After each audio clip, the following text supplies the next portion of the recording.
প্রথম চান্সে যদি জান্নাতে যেতে চান, জাহান্নামের কোন স্পর্শ ছাড়া যদি জান্নাতে যেতে চান, তাহলে এই 16 বদঅভ্যাস থেকে, 16টি অপরাধ থেকে নিজেকে বাঁচাবার চেষ্টা করতে হবে। নাম্বার 1, যাদের মধ্যে ঈমান নাই তারা জান্নাতে যেতে পারবে না। দ্বিতীয় সবচেয়ে বড় বাধা হলো আত্মীয়তার সম্পর্ক ছিন্ন করা। আত্মীয়তার সম্পর্ক ছিন্নকারী সে জান্নাতে যেতে পারবে না।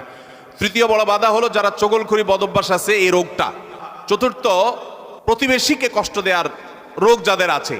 5 নম্বর হলো অহংকার। 6 নম্বর হলো প্রতারণা করা, মানুষের সাথে মানুষকে ধোঁকা দেওয়া। 7 নম্বর হলো দান করার পর খোঁটা দেওয়া। 8 নম্বর হলো কৃপণতা। 9 নম্বর হলো ঘুষ দেওয়া নেওয়া।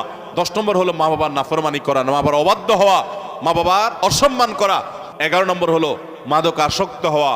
12 নম্বর হলো হারাম উপার্জন দ্বারা, হারাম খাদ্য দ্বারা, পানীয় দ্বারা শরীর গঠন করার। আর 13 নম্বর হলো রূঢ় স্বভাবের হওয়া। 14 নম্বর হলো গণক হওয়া। 15 নম্বর হলো ব্ল্যাক ম্যাজিক করা, ব্ল্যাক ম্যাজিশিয়ান। আর 16 নম্বর হলো সিল্কের পোশাক পরা।